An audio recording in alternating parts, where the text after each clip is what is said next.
You open this door with the key of reason. Beyond it is another dimension. A dimension of truth. A dimension of freedom. A dimension of joy.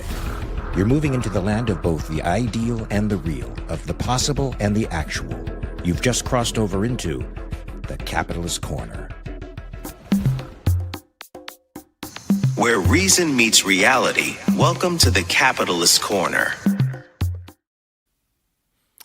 Welcome to the Capitalist Corner, everybody. I'm your host, Michael Liebowitz, joined by the wonderful Persephone. She's been out, but now she's back. I hope we have her back on a permanent basis because I am utterly lost without her. Mark Pellegrino is on a plane somewhere. I don't know if it's a private jet or what. We've got super chats and super stickers that we really like. I've got a couple interesting stories to tell you, and we have the news. But before we get to that, Persephone, you let them know what's what. Please don't forget to follow us on Twitch and also find all three shows on Spotify. If you listen on Spotify, leave a rating. All of today's articles have also already been posted to the website, and you can find them on the YouTube's post tab and on Twitter, X. Go and read them. It's very interesting. Go and read them. Also become a channel member because there's already exciting content and there's more coming. Okay, so I'm cooked. I've had 9 hours sleep in 2 days. Went to New York City yesterday, got back late last night.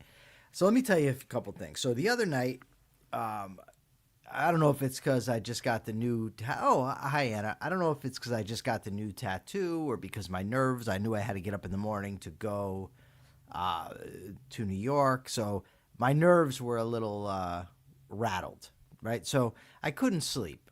And it gets to be, and I knew I can't not go to New York. The plan's already there. So the less sleep I get, at the front end, I'm going to be more miserable the next day.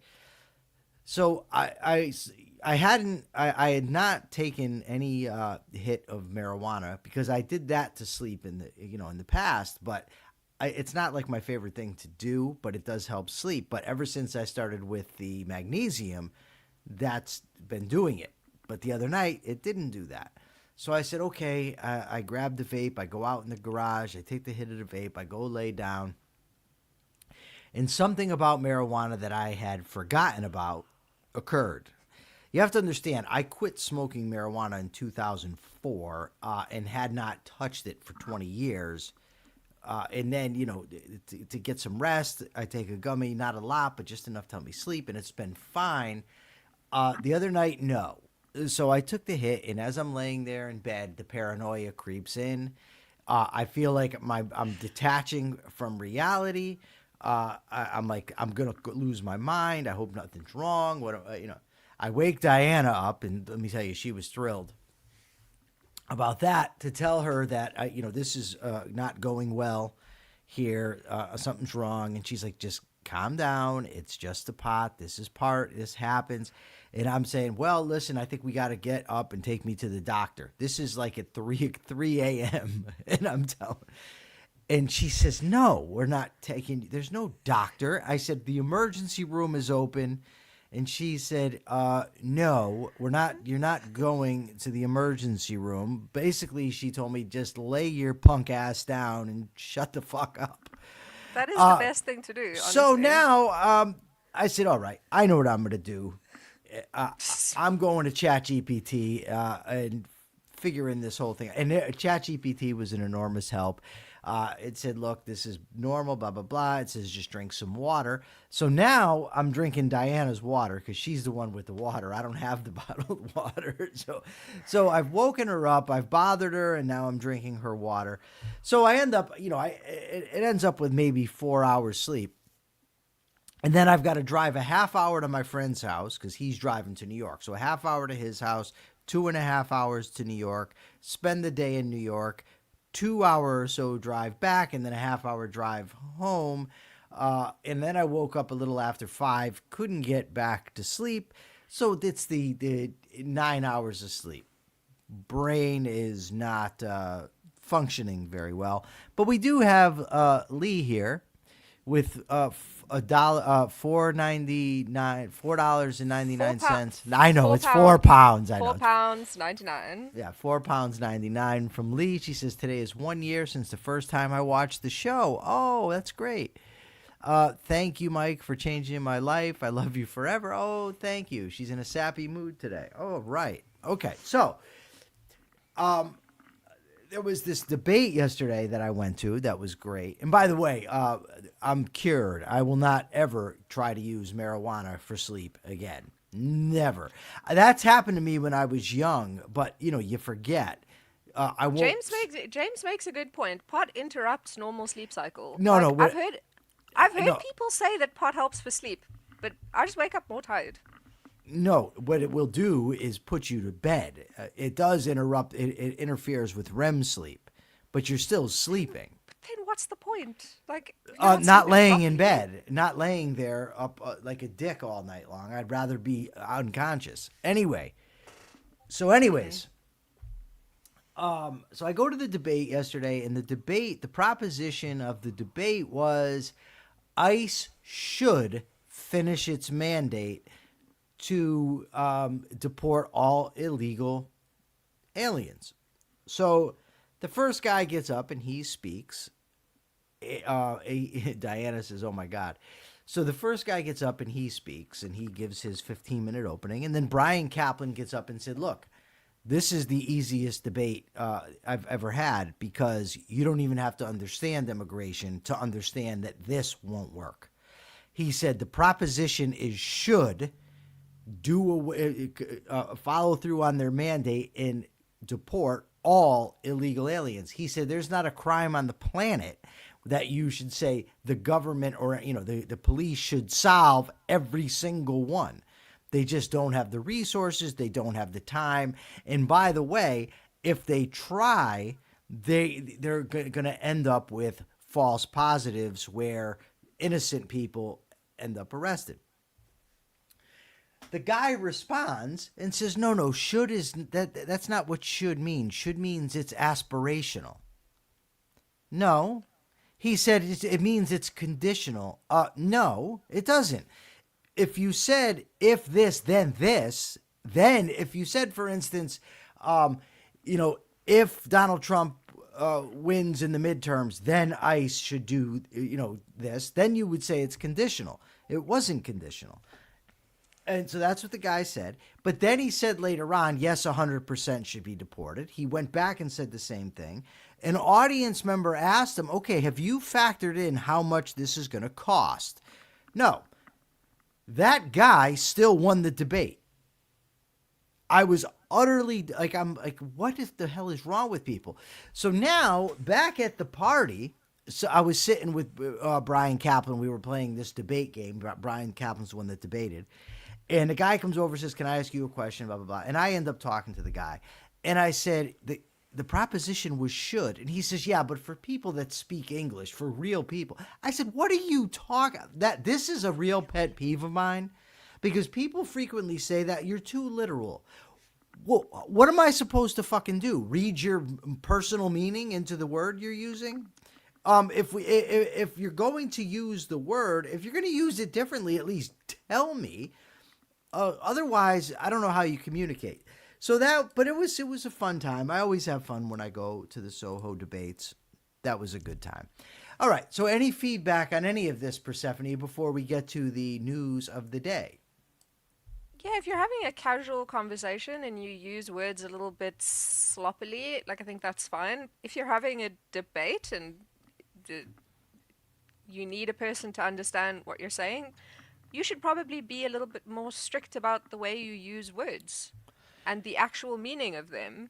Yeah. Again, like a casual conversation between buddies, if I say a word wrong, I use a word that has specific meaning to me, fine. In a formal debate, maybe use words the way that they are meant to be used. Yeah. So the guy also said his basic thing was the rule of law. And I'm a big rule of law guy myself. But he's saying that it's the law, and he says it's the Constitution gives Congress the authority over immigration in the naturalization clause. No, it doesn't. So when it gets to my turn, I get to ask a question. And I said, yeah, I got a question. I said, what evidence do you have that the people who debated, wrote, and ratified the Constitution meant in Article 1, Section 8 in the Naturalization Clause to give Congress the authority over immigration? He says, well, there's a lot of things that the Constitution is silent on, but courts have interpreted it this way and this. The courts did not, based on the naturalization clause alone. First of all, they were wrong. Secondly, on that clause alone, did not say that the Congress had power over immigration. They said it was the part of their plenary power. So the guy didn't know that. Furthermore, he was acting as if laws that there's no discretion in law. Like prosecutors, and Jim can tell you, have discretion on which cases to prosecute. They don't have to prosecute every single thing that comes in. But again, the guy, won the debate according to the voting, which, I assume if people are going to a debate, they're probably more highly intelligent than your average person. And the fact that they still gave the guy the debate was very, very disappointing for me. The guy was a nice guy, but it was ridiculous. Okay. I titled the episode Patriotism War, Mixed Economy. I consider myself a patriotic person, right? I love the United States of America. I love our founding. And, toward the end of the show, we're going to get into, I want to start really because the 250th birthday and all that, focus on some of the people that made that happen. But before we can get to that, of course, there is a issue with Trump, Netanyahu, Iran, the whole nine. So let's just go over a few things. Trump keeps saying everybody wants to make a deal. He seems to be the only one that wants to make a deal. Hezbollah doesn't seem to want to make a deal. The Israelis don't seem to want to make a deal. Iran doesn't seem to want to make a deal. But Trump is saying, yes, they all want to make a deal. So, as part of the ceasefire, Iran has insisted that Israel not bomb Lebanon. Hezbollah has said they basically have no interest in negotiating with Israel. Israel bombs, hits Lebanon to kill Hezbollah. Iran then goes and bombs Israel. Israel responds and bombs Trump. Bombs Iran. See, I told you I was tired.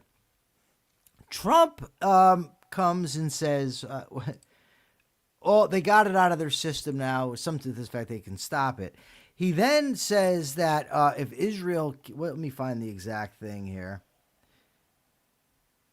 He told Israel it could be on its own, basically, if it keeps this up. So he's poised to sell out the ally. It's just an effing disaster. So now we're in ceasefire mode again. Bibi Netanyahu said, well, if we reserve the right to continue fighting and we will strike Iran whenever necessary. There's no real ending in sight. Of course, none dare call it a quagmire. Meanwhile, the nuclear watchdog wants Iran to start giving them access again. Iran says, look, it's not our fault. We've been bombed. I don't know. What's your thoughts? Give me something, Persephone. Help me out. I'm real tired. The thing that I was reading one of these articles that talked about a post that Trump had made. And it was, as I was reading it, and I'm trying to see if I can find the actual tweet, but it was like something until the final deal is made. And all I could think was, did he start a war just so that he could say that he brokered a deal?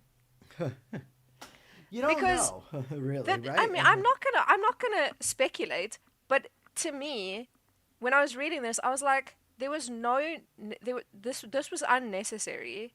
This was unnecessary, and now he's just he keeps going on about like how desperately everybody wants a deal and we're going to have a deal. And I'm like, is that what this was about? Is that at the end of the day what this was about? Was this so that you could say that you made a deal? Yeah. It just seems that when people want to make a deal, they generally get together and make a deal, but they don't.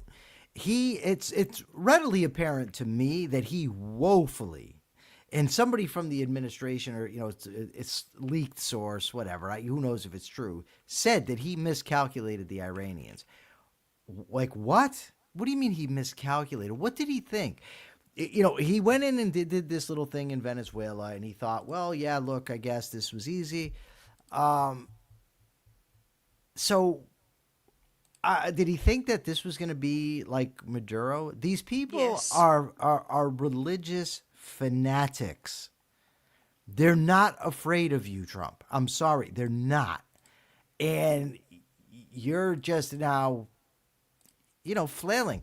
Like, how bad? I mean, we get into this sometimes, not you and me. I mean, people that I talk to about deterrence. Does anybody think that this is going to work as a deterrent? That No. you start a fucking war, won't finish it, go on and on how everybody wants to negotiate and make a deal, and virtually everybody involved is giving you the middle finger, and you just sit out there and bitch. Like, I don't... And now... What's the opposite of a deterrent? Because that's what this is. An incentive. Because everything that I've seen, if I was a country who thought, that I could take America on, this would show me I probably could. Greg Doherty said a post from Massey. He's giving a speech on the House floor regarding the USS Liberty. Yeah, I've seen a little bit about that. I generally don't follow stuff regarding to the USS Liberty. For one thing, I find it very difficult to get to the truth of what actually occurred. There's mixed statements and whatnot. Plus, it's just Massey. It seems to me he has made. I don't want to accuse this guy. He's bordering, and he's on the edge. He's flirting with a lot of the anti-Semitic stuff out there. Now, look, I've been thinking about this a lot lately because there was a show the other day talking about is anti-Zionist, anti-Semitic, and I don't think it is. And I don't think that, I think it's dangerous if you start saying, well, if somebody questions Israel's conduct, that's anti-Semitic. Or, if you question the USS Liberty, that's anti-Semitic. However, I do think that you should distance yourself from the anti-Semitics in your midst. You should get rid of them. You should say, no, I'm not with them. I just want answers. And Massey is not doing this, which is, in my view, well, it's disqualifying, in my view, for him. Objective Urge says Trump, I think that's race, says Trump himself is an accelerant. He accelerated the debt. He accelerated the growth of the white nationalist movement. He accelerated the death of Republican Party as an opposition party to Democrats. Yep, Trump sucks. So this was the actual tweet. Both sides, Israel and Iran, are looking to do an immediate ceasefire. Final negotiations on peace, in quotation marks, are proceeding, subject to ignorance or stupidity getting in its way. The blockade will remain in place and in full force and effect until a final deal, again in quotation marks, is reached. Things should move quickly. Thank you for your attention to this matter, President Donald J. Trump. I really think that, and I don't know what this country is going to do, but there are some, people are dumb. Dumb as fuck. And I don't know, I'll tell you a few things about why people are stupid, and why it annoys me. So I put a thing out, and it was, tongue in cheek. Has Trump won the war with Iran again? It's hard to keep up, because Trump keeps saying, I've won. So this dumbass comments, why, are you in a hurry? Am I in a hurry? Asshole, it's your president. It's your guy who said it would be 4 to 6 weeks, not me. It's your guy who keeps saying everybody's in a hurry to make a deal. It's your guy who's claimed over and over and over again how it's won.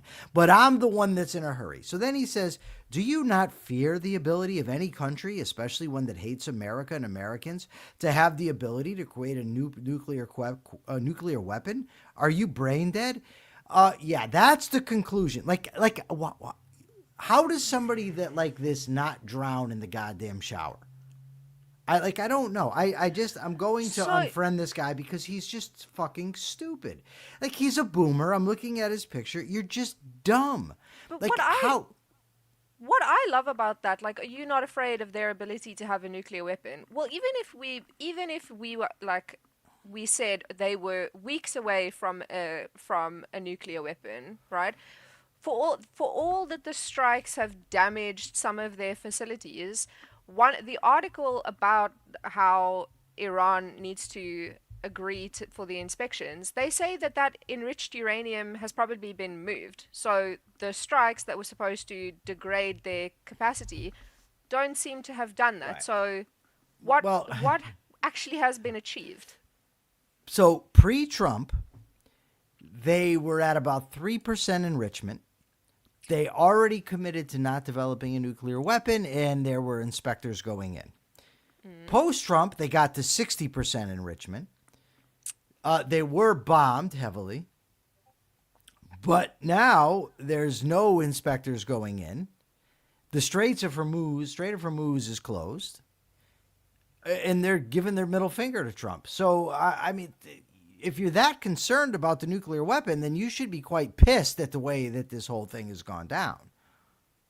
Right? Am I right about this? I would be. So I'm trying to find the actual thing. Iran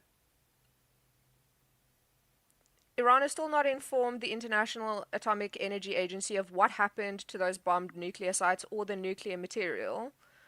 While the bombings destroyed or badly damaged the enrichment facilities, much of the highly enriched uranium is thought to have survived. So, in other words, you were so convinced that they were like weeks away from being able to bomb you. You've now bombed them. They don't want to. They don't. Why would they want to? Not agree. I can't think of the word. What is the word? Engage. I don't know. When someone agrees to do something for you, with you. They agree. No, that's not the word that I'm looking for. But anyway, so now you've bombed them, you've damaged their sites, but the uranium that you were so worried about, nothing's happened to that. And now they won't agree to let you in to inspect. And if they were such an existential threat, like, why would you trust that they would cooperate anyway? They were cooperating. Now they've got no reason to. But even if they did agree to cooperate, what makes them trustworthy if they were such an existential threat that you had to go to war with them? Because the president is a buffoon. Like, I don't understand the logic. I know that there is none, but what is the logic there? Anyone? I don't know. So I'll tell you another thing that I got into recently. It's arguing about what libertarianism is, right? So I'm not like trying to do, but my critique of libertarianism is that it's so broad of a term as to render it basically meaningless. It encompasses and includes far too many concretes, so that if you tell somebody I'm a libertarian, you're not really telling them much. So the guy keeps telling me, no, anarchy is the essence of libertarianism. Okay. So I said to him, in Brian Doherty's book, the history of the libertarian movement, he cites 5 people that have most impacted it. 4 out of 5 were not anarchists. In Jim Powell's History of Liberty, he has 65, and Jim Powell is a self-described libertarian, 65 mini biographies of people that shaped liberty. Of the 65, 62 were not anarchists. The Libertarian Party, I don't believe, from anything I could find, has ever had an anarchist nominee for president. The dictionary definitions, like 15 of them, maybe I don't know, don't imply anarchy. So I make that argument. Also, the three theories of libertarianism, known as are Ayn Rand, Isabel Patterson, and Rose Wilder Lane, none of them was an anarchist. So I made that argument, and to back up my argument, I posted an abundance of dictionary definitions. Look, here's the case. Like, so what are you doing? The guy says, you're not arguing. You're just, you're spam posting. And I'm like, what? I said, how, if without posting links, how should I present evidence on social media? What am I supposed to do? One of the things that was presented as evidence that libertarians are anarchists is a meme shared from TPUSA, right? A conservative group, with the quote, "Government is not the solution to our problems, government is the problems." I knew the second I saw that is a Ronald Reagan quote. What are you talking about? And I'm told repeatedly by people that are supposed to be smart, oh, you're just relying on numbers. You can't rely on numbers to make the case. And I'm like, okay, then make the case. All you're saying is the essence of libertarianism is anarchy, and that's it. And you should accept it. What if you can't rely on numbers or the dictionary definition or facts? What are you supposed to rely on? I don't know. Say. So Ian Gilmore says this argument is weird and so low stakes. I have no idea why people like Keith Weiner are making a big deal about it. You know, you're right, Ian, and I don't know why. You know, like I go in and I'm like fucking Charlie Brown going to kick the football. I fall for it over and over again. But ultimately, I think that arguments matter. I think that truth matters. And when people are in groups, or people that, you know, are in groups with me, or that are supposed to be on my side in arguments, make ridiculous claims backed by nothing. And the thing is, it's not as if this is a one-off. This is common. And so that's the thing. So that, you know, that's that. But anyway, so this minimum wage, there was an article in Reason magazine about the harm that minimum wage does. Minimum wage has always been a big sticking point, aggravating thing for me, because it's counterproductive and it's a wicked thing to do, interfering with the voluntary contracts of people. But it's an interesting part about this is that, yes, Greg, I agree with you. An interesting thing is that the minimum wage in the United States came about because progressives wanted to exclude people from the workforce, women, minorities, immigrants. So they figured that if you raise the minimum wage, you're going to price certain people out of the workforce, the undesirables that they don't want. But yet some people around, you know, some people at some point, it turns into, no, it actually doesn't unemploy people. And now the progressives, the very ideology that want to exclude people, are now saying, no, we want to help everybody. We want to help everybody. They come up, they have studies that don't prove what they think they prove. But at least still, from what I could gather, the majority of economists still say, yes, if you price labor above market rates, you're going to create unemployment among those you're trying to help. Again, like, it's just because they want to do things that make them feel good. No thought of consequences. They're like, yeah, we'll make the minimum wage $25. And then they're like, well, then everybody will be able to live and everyone will be happy. And we live in a world that has no consequences for anything. The only consequence is going to be that all of the people are now going to earn a minimum of $25. $25. Yeah. It's stupid. It's stupid. It's just to make yourself feel good. All of the people who say, "Oh, we should raise the minimum wage," that you can tell if you ever have a conversation with them that they don't think about the consequences, or they do and they say, "Well, those consequences shouldn't exist."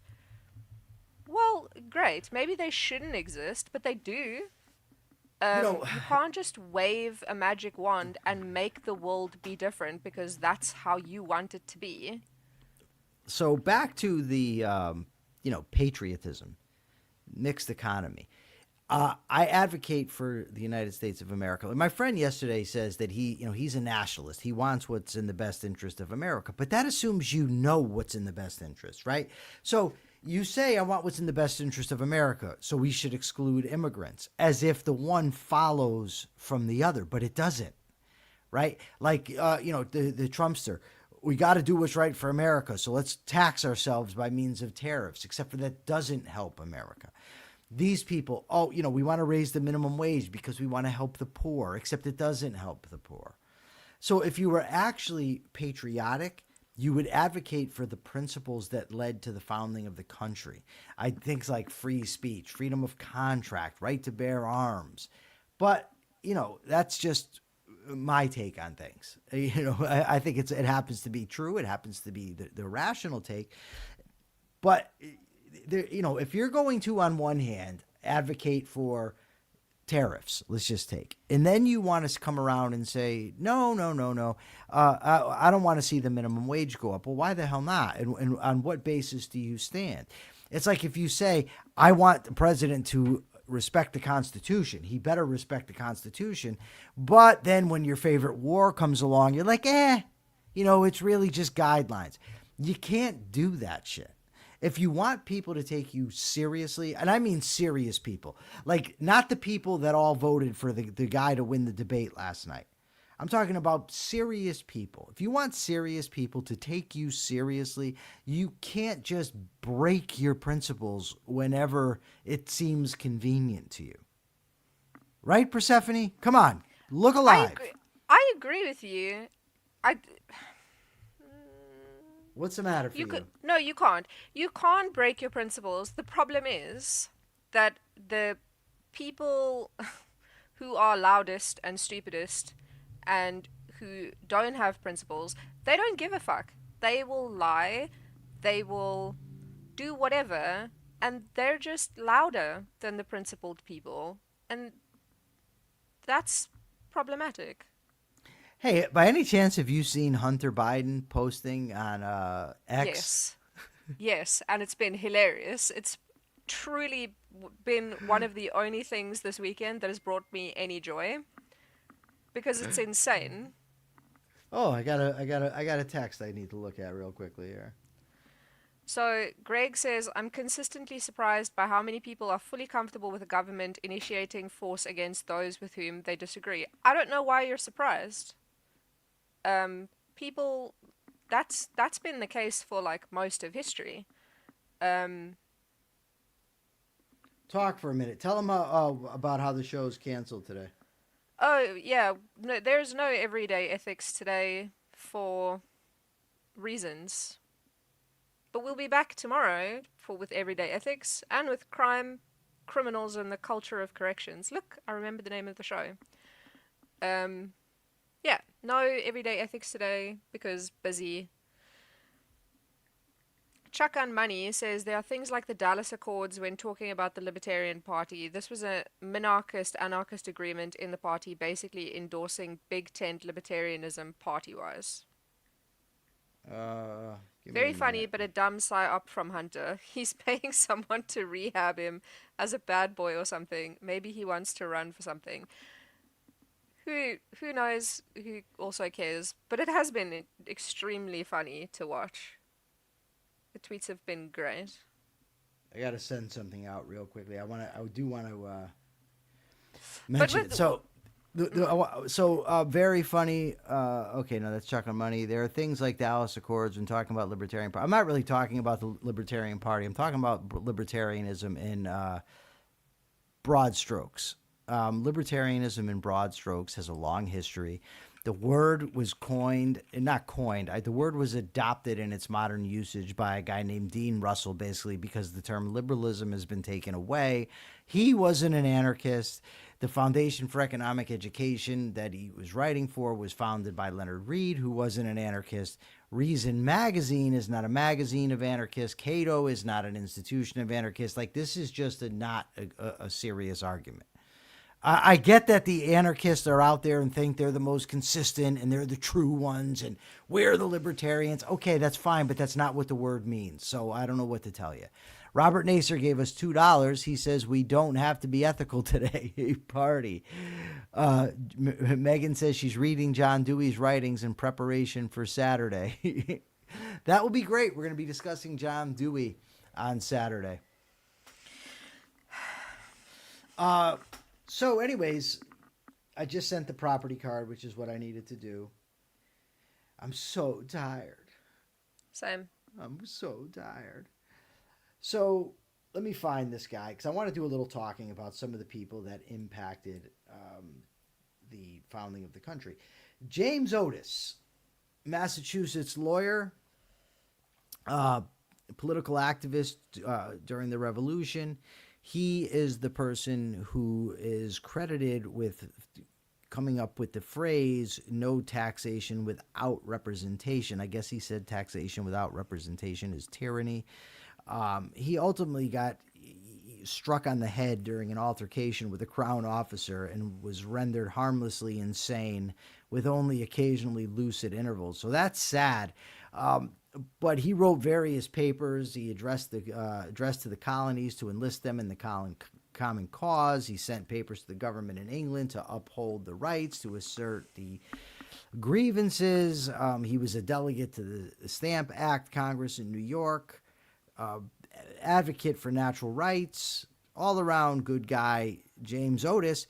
And, interestingly, his sister, Mercy Otis Warren, was... she's a historian. She's also an advocate for natural rights. She opposed the United States Constitution because she felt that it centralized power too much and didn't have guarantees of liberty. So she's one of the people that ultimately influenced the adoption of the Bill of Rights. And also in meetings at her place is where the idea of... what's the word I'm looking for here? Of a committee for correspondence came about. The committees of correspondence, shadow governments and communication networks organized by American colonists on the eve of the American Revolution, established by patriot leaders like Samuel Adams. These committees coordinated resistance to British policy, shared intelligence, and ultimately laid the groundwork for the First Continental Congress. And Mercy Otis Warren was a big part of that. Let me see what it says. I got some. Oh, look at that $3 super sticker from Nicole Hingle. Thank you so much, Nicole. She also wrote a history book. I want to find the title of that. The History of the Rise, Progress, and Termination of the American Revolution. She wrote in 1805. She was a leading female voice. She's often mentioned alongside Abigail Adams, but she ended up with having a break with the Adams. But she wrote satires and critiques of the British. Overall strong woman. I want to find out her exact role with the committees of correspondence. I have that here too. They describe her here as a poet, dramatist, and historian whose proximity to political leaders and critical national events gives particular value to her writing on the American Revolution. She's considered by some to be the first American woman to write primarily for the public rather than herself. Of course, like I said, she was sister to the aforementioned James Otis. She was increasingly drawn to political activism and hosted protest meetings at her home that resulted in the organization of the committees of correspondence. So what hell of a brother-sister duo here with James Otis and Mercy Otis Warren. I think that, does anybody have an issue with this. I think it's a good idea to, on a regular basis on the show, talk about the American founding, the founding principles, and the people that helped give us the country. Persephone, was this your first introduction to James Otis and Mercy Otis Warren, by any chance? Yes. What are your thoughts on it? I need some elaboration. I have no elaboration. Very impressive. That's not very impressive. That wasn't the thing that, of all of the stuff that I read today, that wasn't the thing that broke my brain. Or like took up most of the brain space. The thing that took up most of the brain space was the minimum wage thing. And the history of the minimum wage and the eugenics behind it. Oh, okay. Go ahead. You comment on that and I'll listen. To me, of everything that was in the reading today, that was the most interesting to me. Because all of the people today that they talk about minimum wage, they say, we're doing it to help people, but it's odd to me how you can take something that was specifically designed as like a eugenics practice and go, but we'll do it differently. Or like we won't even do it differently. We're doing it for different reasons. Are you? It's just odd to me how they can take something that was specifically designed to fuck people over and go, but we're doing it for the right reasons. And it won't do that when we do it, or it will, but what's the thought process there? Is there a thought process, or is it just, it sounds good to say that we want everybody to earn like a livable wage, and therefore we're not going to think any further than that. That to me that's nuts. That's it. I mean, what else is there to say? Because if you say I don't believe that you should raise the minimum wage, you get people that are going to say, well, you're evil, you don't want people to survive. What about the people who are this, and what about the people who are that? And it's like, okay, sure, but what about all of the other consequences? And they're like, well, you just hate disabled people, or you just hate black people because you don't want them to earn a livable wage. And it's like, please think a little bit further. And the fact that you can now for me, I can now turn around and go, well, do you know why there was a minimum wage in the first place? Not that it's going to make any difference, but that's who in the audience actually knew that? That's what I want to know, because that was brand new information for me. Oh, really? Yes. I mean, number wow. one, I'm not American, so I mean, You're not. That's true. You're not. Why would I know about like why a minimum wage was created? But like, well, you're over there. Okay, Greg Doherty says, interesting how the racists explicitly acknowledged the destructive effects of minimum wage and even made the destruction their primary purpose. Yes, Greg Doherty. And now people are turning around and going, but we're going to do it for the exact opposite reason. That's wild. I find life to be a bit exhausting sometimes. I find life to be exhausting most of the time. No, not me. Somebody was talking to me about happiness the other day, and I'm generally a happy person. I get aggravated sometimes, and but it doesn't usually last long. I snap out of it. Have you ever? Oh, I'm watching this movie, The Book Thief. Have you ever seen it? And if you have, don't spoil it. I think I have. Oh, it's a good movie. I like it a lot so far. I read the book, but I haven't seen the film, and the film seems pretty good. It's a nice. You're busy watching a film. You didn't just watch the film? No, I was tired. I fell asleep. I can't. You act like I'm just awake to be watching movies all the time. I don't start a movie unless I can finish it. I'm sorry.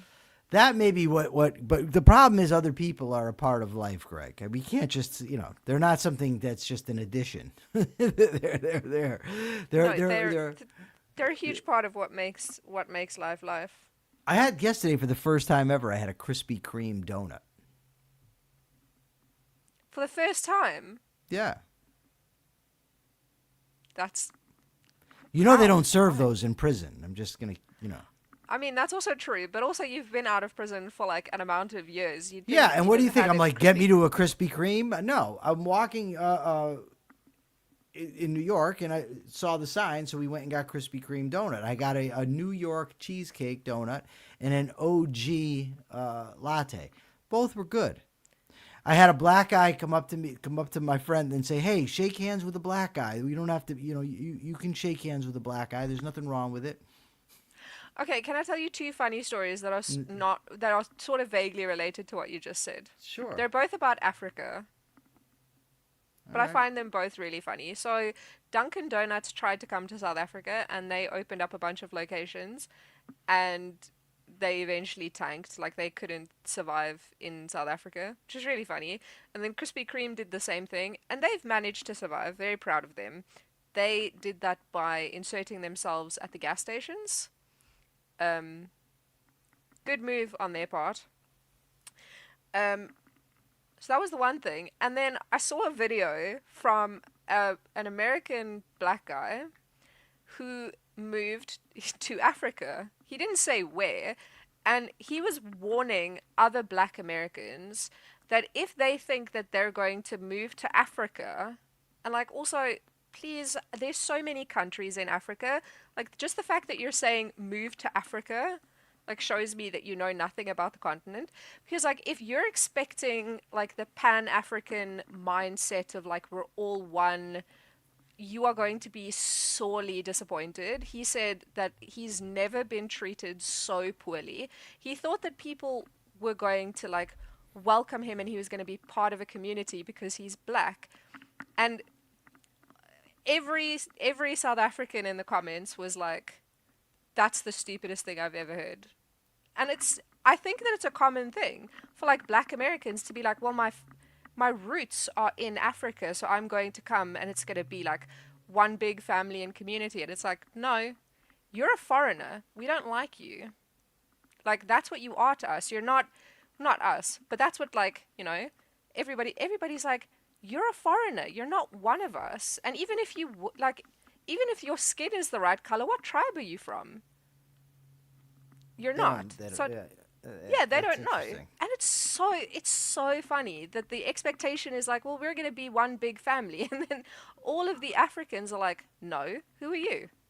We don't want you. Okay, Especially, so go ahead. No, go ahead.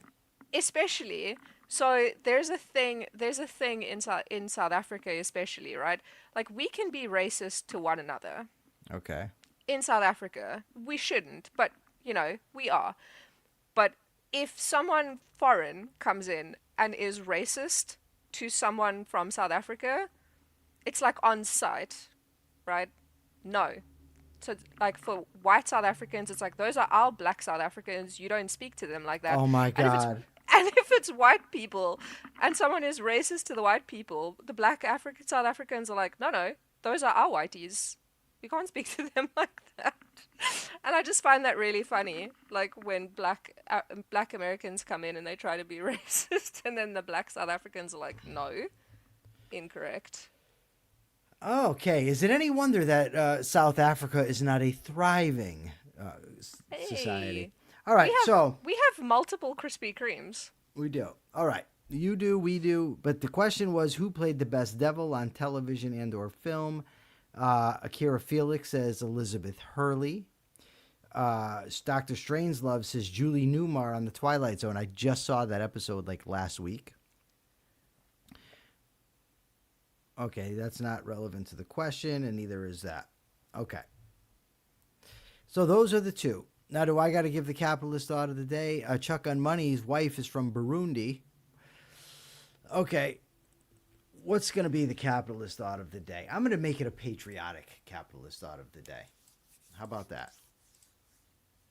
How about that? We hold these truths to be self-evident, that all men are created equal, endowed by their creator with certain unalienable rights, and among these rights are life, liberty, and the pursuit of happiness. And to secure these rights, governments are instituted among men. Now, I get it. It's a creator they talk about. I'm an atheist. I don't really care. the central truth that they identified is that the purpose of government is to protect individual rights.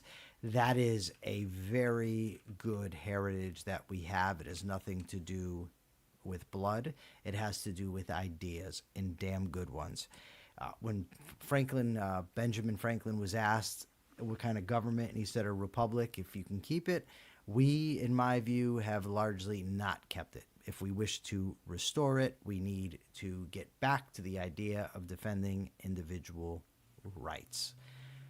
With that, I turn it to Sephi, and she can ask the question going for whenever. We'll be back tomorrow. Tomorrow, I promise. I'll be more wide awake tomorrow, and we're going to do all the shows tomorrow. Everyday Ethics and the crime, criminals, and correction. Crime criminals and the culture of corrections. Crime criminal, and we got a new name in the culture of corrections, yes. Okay, so my question is there a founding father or like key figure from the founding of America that you would like to hear more about? Like, have a deep dive on? That's my question. I'll go for that. That was great. Thank you, Persephone, and thank you, audience, for joining us today and putting up with my tired disposition. Really appreciate it. We will see you back here tomorrow. Oh, thanks for the super chats, super stickers also. See you back here tomorrow for more great commentary and great discussion, except for it'll be more ebullient. I'm going to go with ebullient. At any rate, until then, check your premises.